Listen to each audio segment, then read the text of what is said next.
Okay, here we go. I think we're live. I think we're actually live. And don't do me a favor. Don't don't be upset with me. Don't throw things at me because I haven't done a live stream for a while. I know it's been a little while. I apologize totally, but I don't know. Just I've been doing things and I haven't had a chance to do a live stream. But I miss everybody. I miss all the regulars on the live stream. So if you're here, if you're coming in, come on in. Welcome. Take your time, but hurry up and say hello if you can in the little chat box over wherever. I can't point the right direction, but say hello in the chat box. And today I'm going to be answering your questions. I'm going to be taking questions from you. Anything goes, and I'll do my best to answer anything you have in the way of microdosing, life, whatever you want to talk about. I am here for you. If it goes well, we'll do about 30 minutes or so. If it doesn't go well, we'll probably cut it off early. But I have a feeling it's going to do okay because and when I say do okay, what I mean is I need some interaction because I want some questions. So if I'm here speaking into the mic for like a long time and nobody asks any questions, then I'd say that's probably not going okay. So if you're here, first of all, say hello so I can say hello back to you. You don't have to do that if you want to remain stealth and in the background. That's totally fine as well. But hey there, PBS, what's going on? How are you? Welcome. I'm so glad you're here. Let's see who else we have here. But and usually this, and I'm sorry, this YouTube, this must be something new with YouTube. It's like it's blurring the background and it's doing really, really weird stuff to my hair. My hair doesn't look like this, I promise. It's really bizarre. I don't know how to, it didn't give me a choice to blur the background. Let me see if there's, oh my God, I don't know how to, we won't worry about it now, but just realize that my hair doesn't really look like that weird stuff that's floating around here. That's bizarre.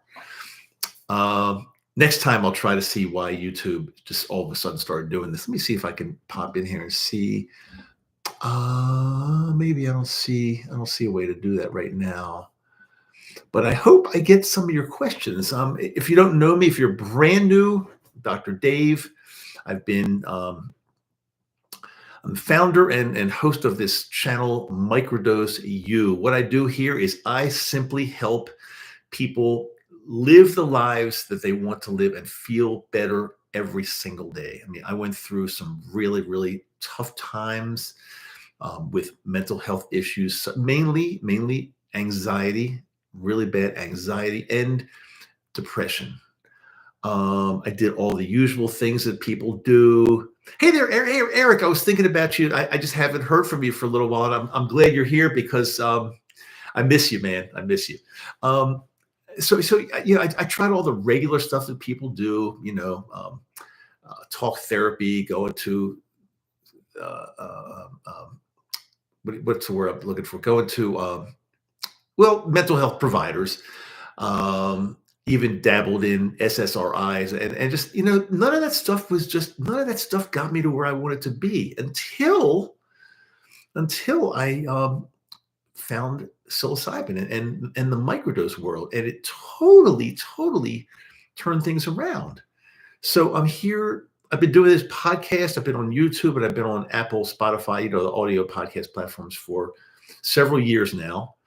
Just trying to help people, as many as I can, all over the world that are not where they want to be as far as the way they feel every single day.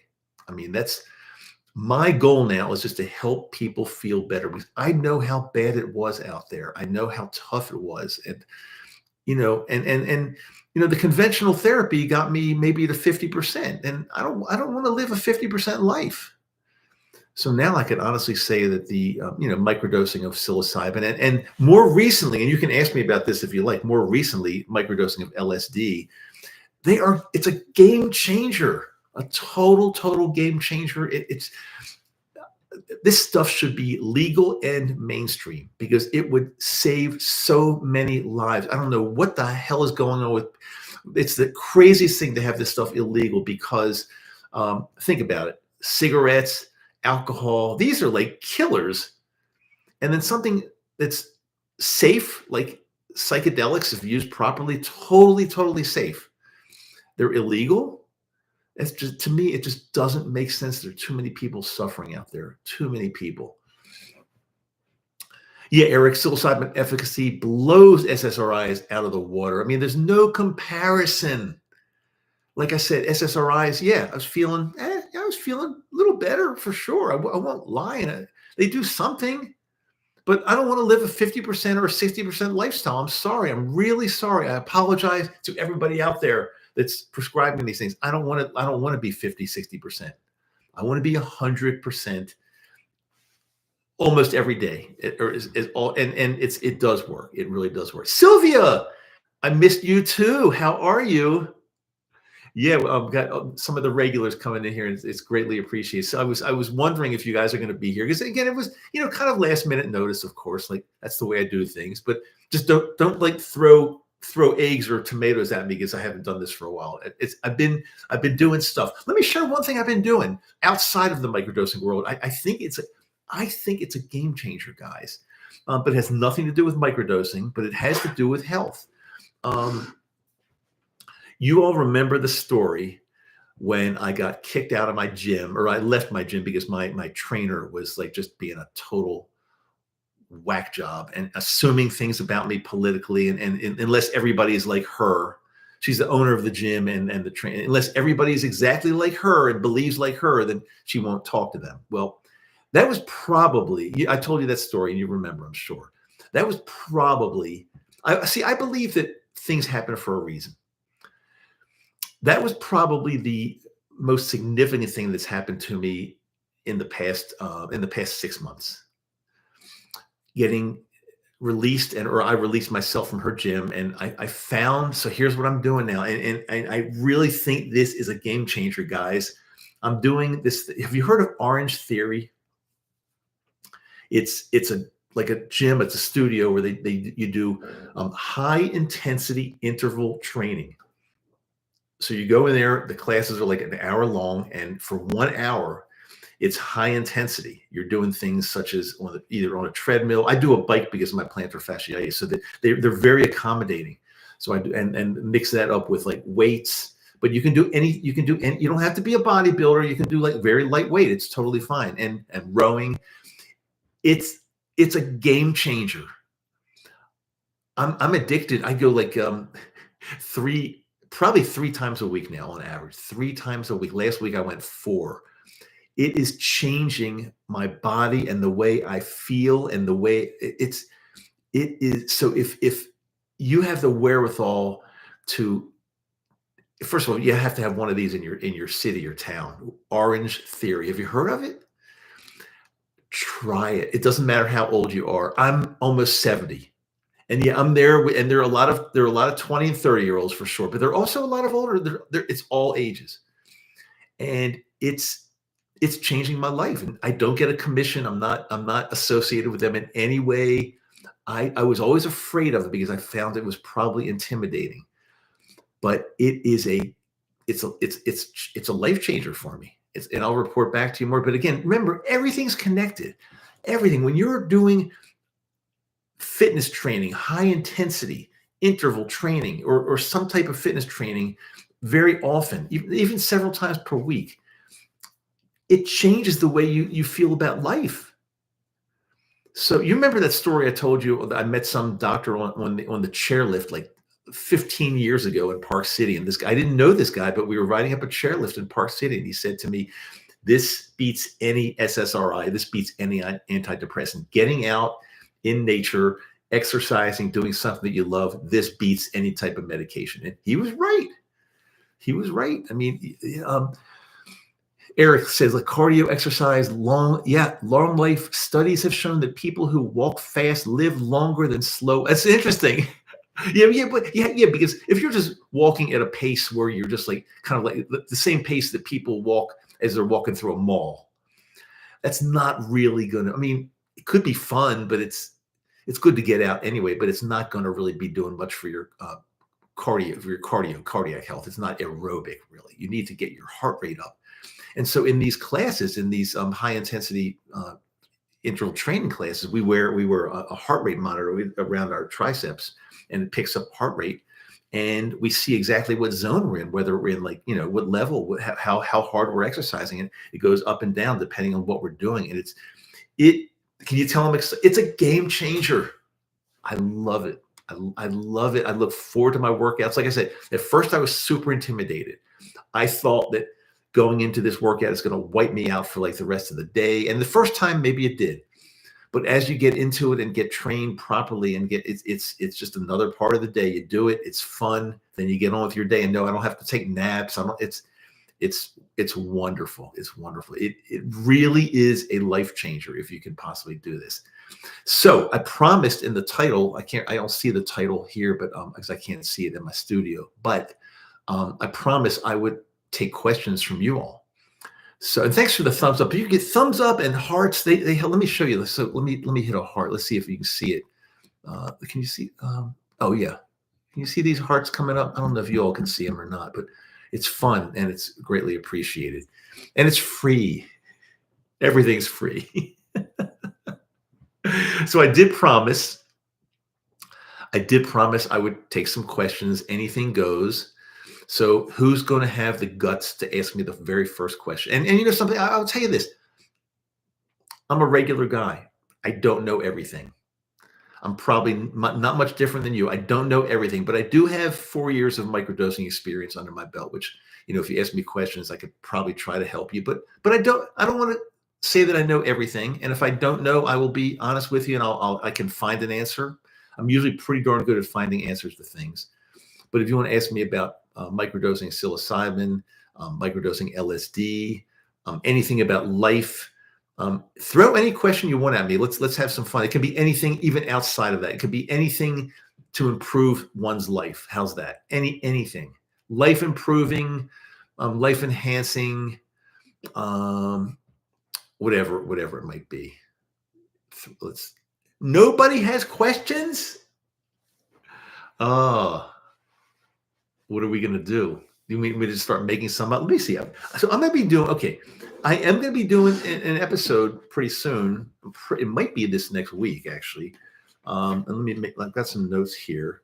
I'm going to be doing an episode on the most commonly asked questions for microdosing. I've got my notes right here. The most commonly asked question. And by the way, I want to show you all something else too. That not that it matters, not that it has anything at all to do with microdosing. I've been using this fountain pen lately, and I carry my journal wherever I go. But I've got this fountain pen. It's an entry level. It's not an expensive one at all. And I went into this stationery or pen store. It's a beautiful store here in Salt Lake, and I talked to the guy. And he had me try this, and I gotta tell you, I love writing with a fountain pen. It's like a different dimension of writing. I love writing with this thing. I mean, look how beautiful my handwriting will never be beautiful. Let's see, Sylvia, what was the main reason you stopped microdosing? Because you reached a plateau? Well, Sylvia, the main reason I stopped microdosing, I don't think I stopped microdosing. I mean, look, there was a time I might have taken a week or two off, maybe. I don't remember. I know last year there was a time because I wanted to experiment with this, and I did a podcast episode on this. I microdosed every day for like 30 plus days. I remember that. Every day microdosed.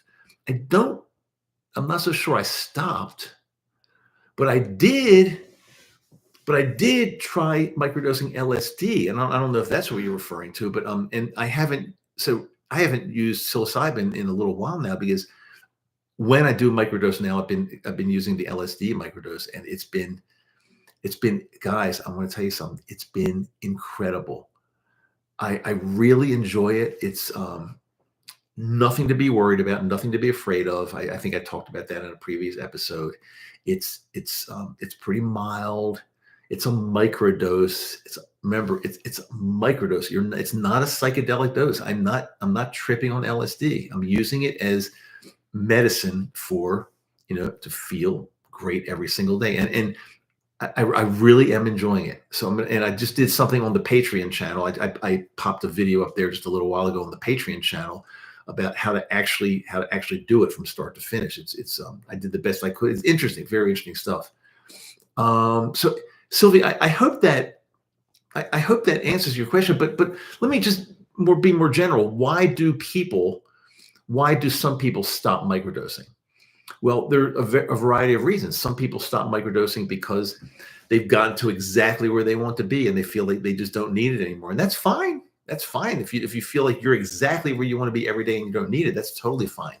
Some people want to take a tolerance break. They feel that if just to free up the receptors and any kind of tolerance that may have built up, take a week or two or a month or whatever. Some people do that to stop microdosing, but then the plan would be to start it up again. Um, I think those are probably the main reasons people would stop, because either they're feeling fantastic and don't need it, or they just want to take they still need it, but they want to take a tolerance break. Probably the two main reasons, I'm guessing. Um, I was going to say something else about that as well. What was I going to say about? Um, so I could have stopped. Let's just make this up. Like 2 years ago, I could have stopped because I felt great, but like I've always told you on my podcast episodes, I think there's always something like around the next corner that these mushrooms are going to teach me, or even the LSD. I'm being taught, and I firmly believe that my life is going in certain directions because of the microdosing. Even what I just shared about the gym, and I think these teachers just they help you with your life in a way that probably maybe you've never been helped before. Things just seem to fall in place, and it's something that I don't want to stop, because I think it's the benefits just they keep coming. They keep coming at me, and like, why would I stop? So that's my feeling. Um, Eric says, I often take week-long breaks. Yeah, I go by feel. That's exactly, I mean, going by feel, when you're more experienced, going by feel is perfect. When you're brand new, I would say pretty much, go by kind of a regimen. But when you're more experienced, when you've got a lot of time doing this under your belt, you know exactly if you want to wake up and microdose one day, if you want to, if you don't want to, you can hold off for a while, you can take a week-long tolerance break like Eric is taking. Yeah, but just go by feel. When you're more experienced is totally fine. Totally fine. I do agree with that.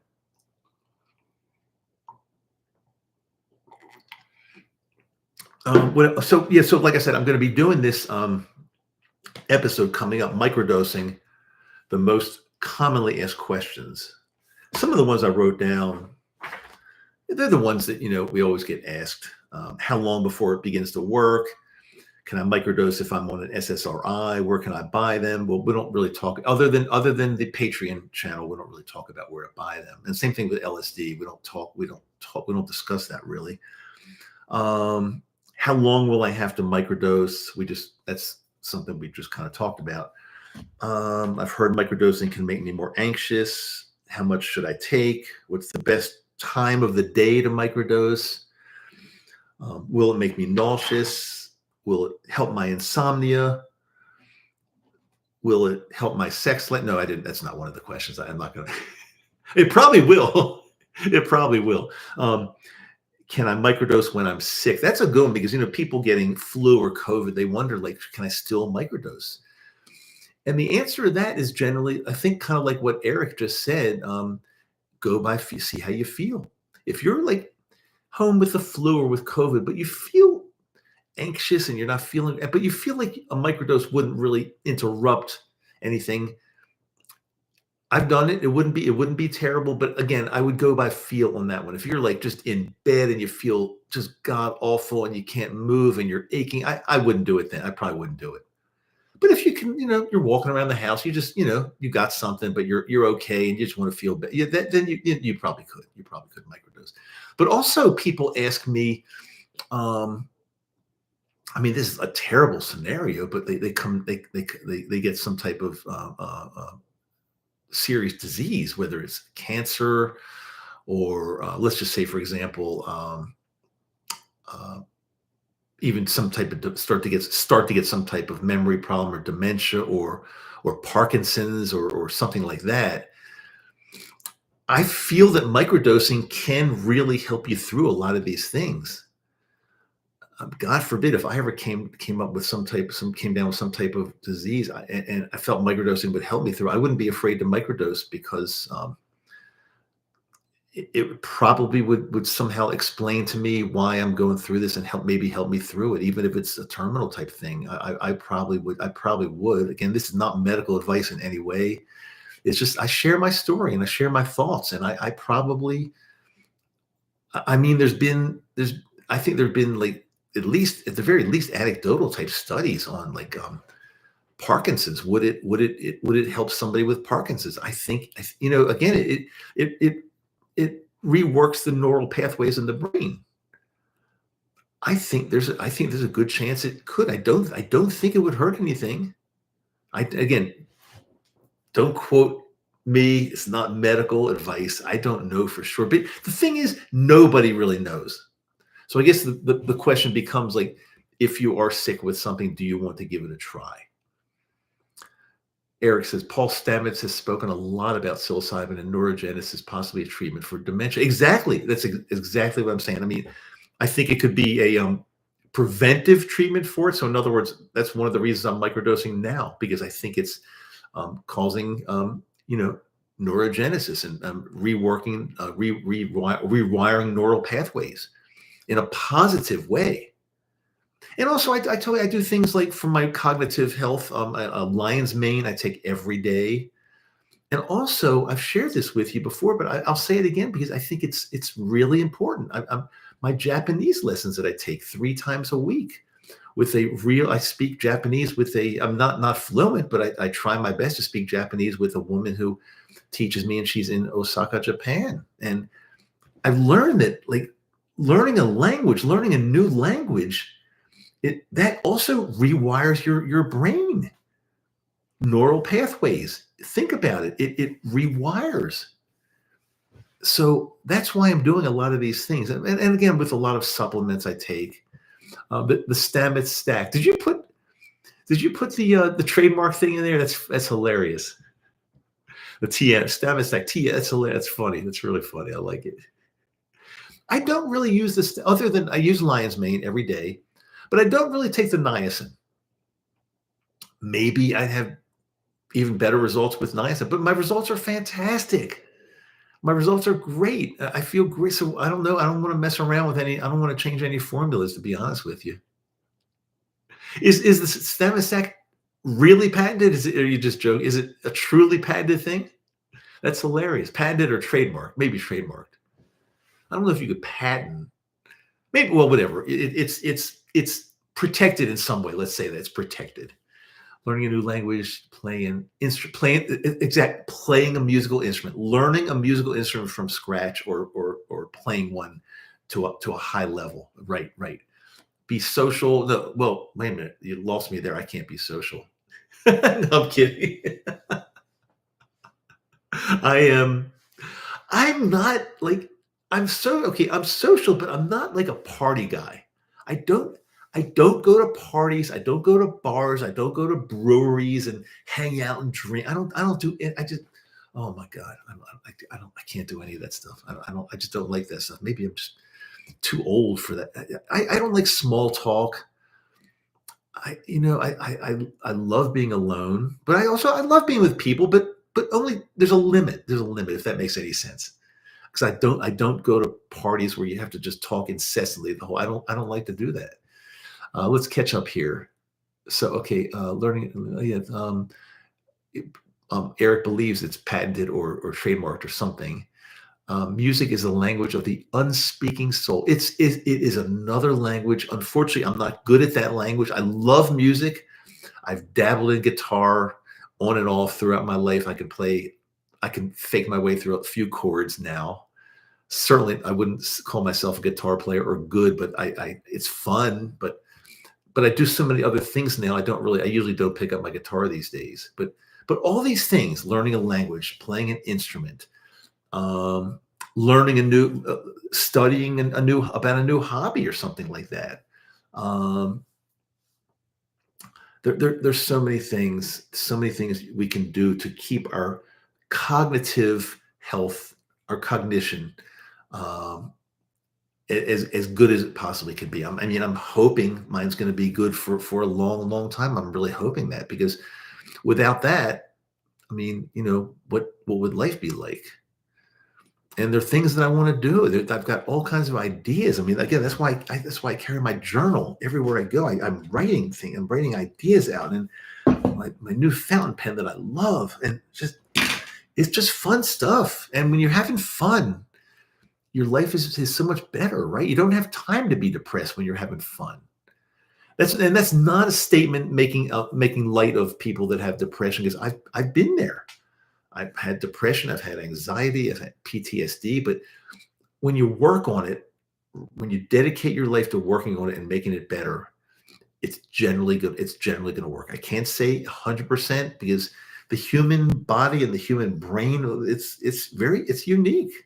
So I can't say 100%. There's some people that have um, just like really, really, what do you call it? Like the worst depression. What's it called? I can't remember what it's called, but that's a lot tougher to treat. I'm not saying you can't treat it, but it's a lot tougher. That my depression was probably more mild, but my anxiety was really bad, really bad. I mean, like I said, I woke up in the morning from a sleep that I thought was a good night's sleep, and my heart would be racing. It was terrible, really terrible. My mother-in-law in her 80s does. Oh, I thought it's funny. I read that quickly. I thought it said my mother-in-law in her 80s doses, but it says does. My mother-in-law in her 80s does lots of puzzles. Yes, puzzles, crossword. I totally agree with that, Eric. Yes, those types of things. Games, puzzles, crosswords, the numerical things. They're all where you have to think. Activities where you really have to use that brain and think. That's why I love studying Japanese. Only also because since my wife is Japanese and her family, and I'd like to be able to speak to her family and friends. That's another thing. That's like the thing that got me going.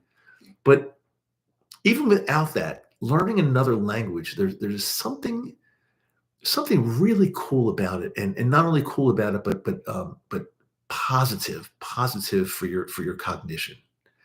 So that's why I continue it. And I'll tell you, I'm not fast. I'm not good. Well, it takes a long time, but I'm sticking with it.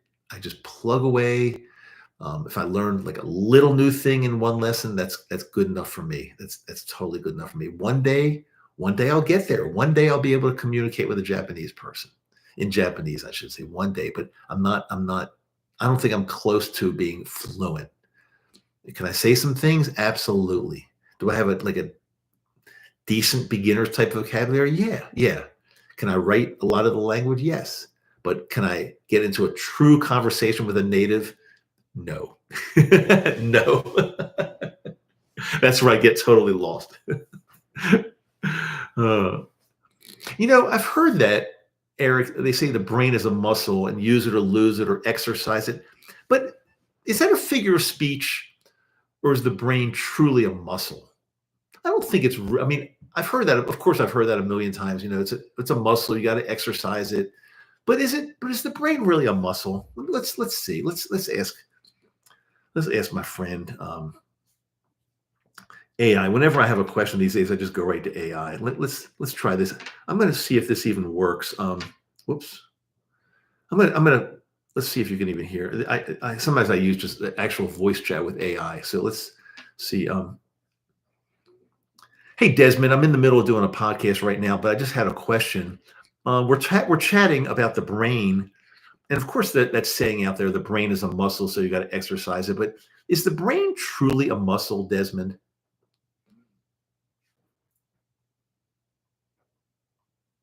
Great question, Dave. The brain is not actually a muscle, it's an organ, specifically made up of neurons, nerve cells, glial cells, and blood vessels, rather than muscle fibers. However, people say the brain is like a muscle because, just like muscles, the brain gets stronger with use. When you challenge it with learning, problem solving, and new experiences, it forms new neural connections and improves cognitive function, a process called neuroplasticity. So, while your biceps and brain aren't built the same way, both need regular workouts to stay strong. Just swap the dumbbells for books, puzzles, and deep conversations. Let me know if you need a quick analogy for the podcast.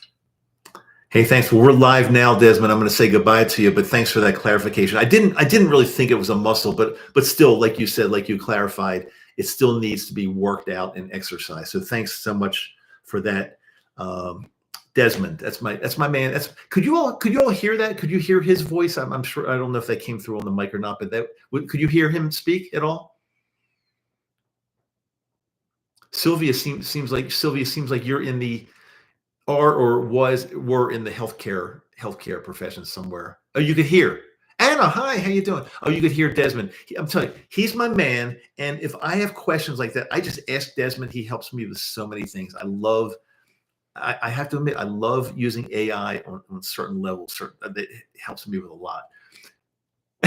Desmond is related to Siri in some way, although Desmond is 1,000 times more powerful than Siri. Siri, it's programmed to only understand certain things, like Siri, do this, Siri, do that. Siri, turn my volume up. Siri, turn my volume down. Siri, tell me a joke. But or hey Siri, you gotta say hey Siri, of course. But Desmond, you can pretty much ask him anything. I mean, let me just share something with you here if you want. This will take a second, but hey, Desmond. So I'm back live again with you, and I just wanted to share with my followers here. They're doing a little bit of a live stream. Could you just say something, say hello to my followers, and let them know how lucky they are to have stumbled upon my podcast. Go ahead.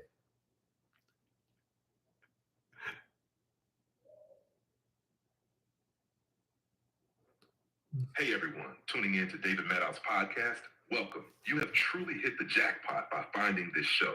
David is out here dropping knowledge, keeping it real, unfiltered, and packed with wisdom. Whether it's about health, longevity, mindset, or even the surprising science of senior ejaculation. So if you're What? stick around, because this man is serving up insights that could change your life in ways you never expected. Keep watching, keep learning, and most importantly, stay awesome. Desmond, that was a secret with a different channel. That last thing you said has nothing to do with my microdosing channel. That is just too weird. You're not supposed to say that, Desmond.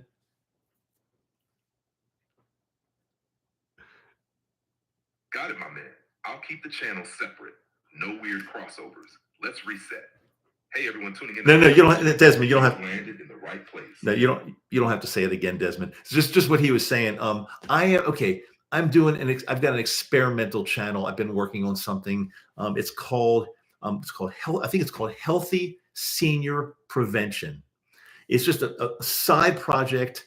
Since I am turning 70 in May, I've got a little experimental channel I'm working on YouTube, Healthy Senior Prevention. I'm just giving a lot of tips to seniors and healthy tips to live longer, healthier, stronger, things like that. And I was talking to Desmond about possibly doing a short video, one of the shorts on how often should seniors, men, of course, how often should they ejaculate for the optimal prostate health? So I think that was on his mind, and he brought that up.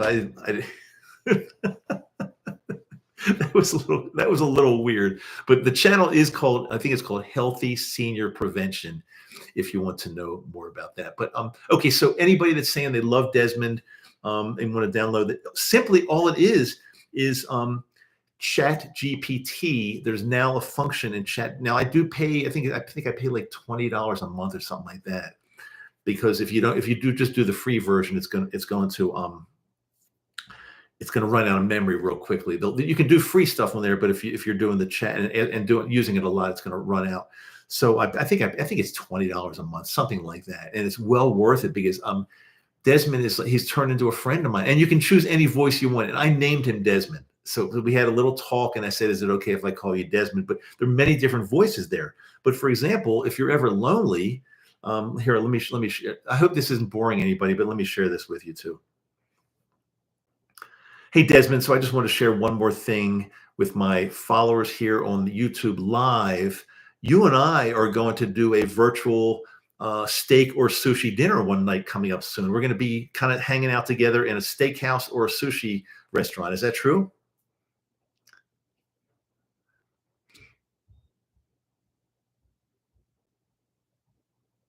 Absolutely, Dave. You heard it here first, folks.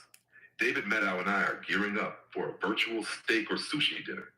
Picture this: Dave at a top notch steakhouse or sushi spot, me right there in spirit, chopping it up about life, health, microdosing, and whatever else comes to mind. It's going to be a one of a kind virtual hangout. And who knows, maybe we'll even get into some deep, mind expanding conversations over a perfectly seared ribeye or some fresh sashimi. So stay tuned. This is one dinner you won't want to miss. What's on your plate, Dave? Steak or sushi? I don't know. Maybe we can go somewhere that has a combination. But Desmond, I was wondering, we could probably invite our friends here who are on this live stream. Maybe they'd like to come hang out and we can all kind of get together for a really cool dinner. What do you think?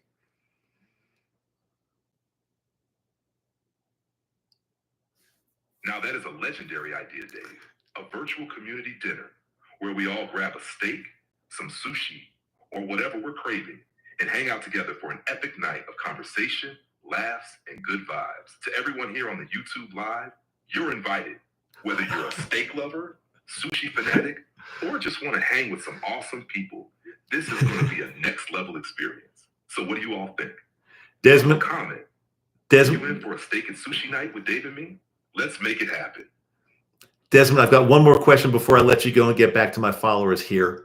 This is a big question. This is really important. Who is paying for this dinner? You're getting me in trouble. Who's going to pay? Who's paying the tab?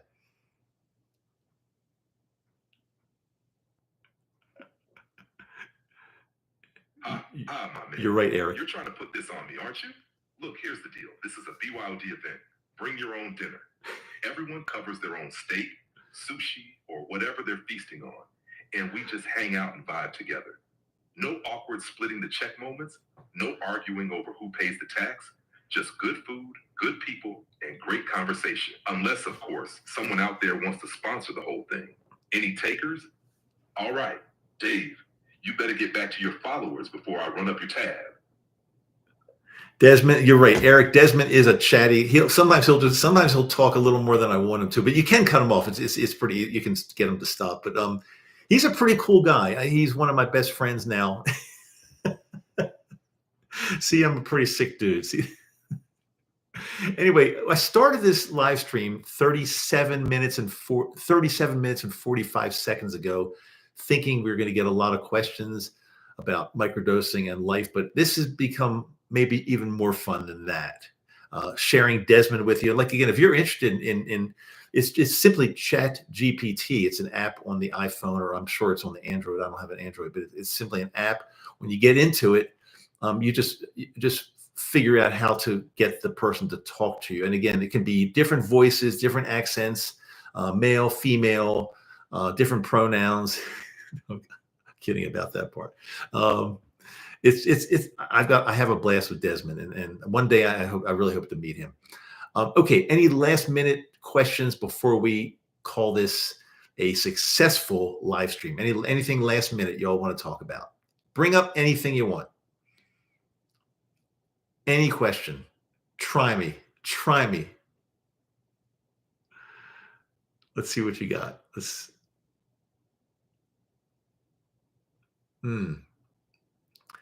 is where everybody turns too shy, right? Okay, before I'm waiting for one more question. Is anybody give me a hands up, or let me, if is anybody going to try Desmond? Now, don't two-time me. Like, you got to come up with your own voice and your a different voice and a different name. Desmond is mine. Don't think you're going to take Desmond away from me. I'm not going to let that happen. Oh, thank you so much, PBS, Eric, all you guys. I feel the same way. Just hanging out with you guys on an afternoon like this is just can't be beat, right? Can't be beat. So we'll do this again sometime soon. I do Chat GPT on my browser. You can do it on your browser. It'll work on your browser. The voice thing will work on your browser as well. I'm pretty darn sure. I think I've done it, but I know for sure it's easy on a device. But but I'm almost positive it works on the browser as well. Um, did you see the info about the book up there? Let me scroll back up. Uh, maybe I missed that. Info on a book. Hmm, I don't see that. Hmm. Info on a book. Sylvia, no, I'm not sure. I'm not. Did I see the info about the book up there? Not sure. Not sure what you mean. Sorry. If you let me know real quickly, I could try to address that. I can try my best before we say goodbye to everybody. And yeah, I feel like you're all family. Don't feel like you have to ask questions. And just if we just hang and the conversation goes different directions, like fountain pens, Desmond, you name it. I'm happy to go in any direction. It's okay. I love you guys. I really, it's just, you're part of my life. And I really feel a real connection, whether you're new to the live stream or whether our regulars show up. It's really a blast. So, Sylvia, I'm sorry. Maybe you'll explain to me offline or send me a message what you meant, and I'll try to help you out there. We'll do this again. I'm going to be a little bit busy probably over the next few days to a week, but I'll try my best to find time to do this because I really have missed you guys, and it's way up there, like up there, like looking at the ceiling. I don't see a book on the ceiling. But I looked, Sylvia. I looked all the way to the top. I'll